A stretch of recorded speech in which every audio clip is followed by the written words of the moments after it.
अब दिल्ली की बात करते हैं। यहाँ प्रदूषण के स्रोत तो बीजिंग जैसे ही हैं, परिवहन, उद्योग, ऊर्जा। लेकिन एक थीसिस से पता चलता है कि यह समस्या कोई नई नहीं है, बल्कि सदियों पुरानी है। हाँ, और ये समझना बहुत जरूरी है, ये कोई आधुनिक समस्या नहीं है। वो थीसिस प्राचीन ग्रंथों का हवाला देती है, जैसे चरक संहिता, जिसमें विकृत वायु यानी प्रदूषित हवा को परिभाषित किया गया है। कमाल है, मतलब हजारों साल पहले भी लोग इस बारे में जानते थे। और ऐतिहासिक रूप से देखें तो महाभारत काल में जंगलों को जलाना, मुगल काल में ईंटों का निर्माण और फिर ब्रिटिश काल में बिना योजना के औद्योगिकरण, ये सभी प्रदूषण के स्रोत रहे हैं। समस्या बस समय के साथ बढ़ती गई है, अचानक पैदा नहीं हुई। और फिर 1991 के उदारीकरण के बाद तो जैसे हालात बेकाबू हो गए। थीसिस के अनुसार तेजी से शहरीकरण हुआ और निजी वाहनों की संख्या में भारी बढ़ोतरी हुई। और इसे शासन की समस्या से जोड़ना बहुत जरूरी है। दिल्ली में कई एजेंसियां हैं, दिल्ली सरकार, उपराज्यपाल, नगर निगम, डीडीए। हाँ, और अक्सर इनके बीच कोई तालमेल ही नहीं होता। बिल्कुल, और ये एक दूसरे पर दोष मढ़ने का खेल खेलती हैं। इसका कोई उदाहरण है हमारे पास? सबसे अच्छा उदाहरण है उद्योगों को शहर से बाहर शिफ्ट करने की योजना।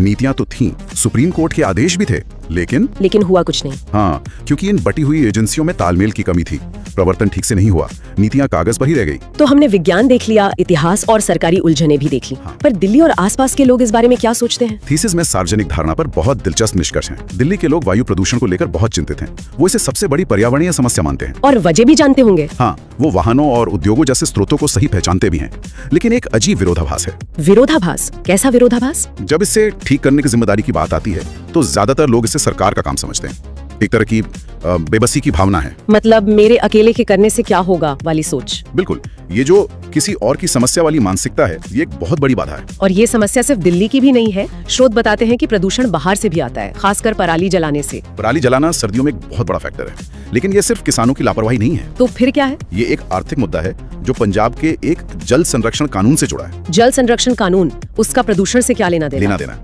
उस कानून की वजह से फसलों की कटाई और बुआई के बीच का समय बहुत कम हो जाता है। किसानों को धान की कटाई के बाद गेहूं बोने के लिए सिर्फ 15-20 दिन मिलते हैं। और इतने कम समय में खेत साफ करने का सबसे तेज और सस्ता तरीका है आग लगा देना। ठीक यही। किसानों को पता है किससे नुकसान होता है, पर उनके पास सस्ते और तेज विकल्प हैं ही नहीं। तो मतलब ये किसानों को विलन बनाने का नहीं, बल्कि एक सिस्टमिक पॉलिसी फेलियर को समझने का मामला है। बिल्कुल, एक समस्या को सुलझाने के चक्कर में दूसरी बड़ी समस्या खड़ी हो गई। तो हमारे पास बीजिंग का सफल मॉडल है, दिल्ली की ऐतिहासिक समस्या है, और ये जटिल सामाजिक कारक भी हैं। हमारा अंतिम स्रोत जो सार्वजनिक भागीदारी पर है, इस बात पे रोशनी डालता है कि नीतियां आखिर फेल क्यों होती हैं। ये एक बहुत ही जरूरी बिंदु है। भारत में पर्यावरण कानून तो बहुत अच्छे हैं, लेकिन जनता की भागीदारी अक्सर सिर्फ एक दिखावे की कवायद बनकर रह जाती है। मतलब ये कि जनता की आवाज के लिए जो जगह है वो लगातार सिकुड़ रही है।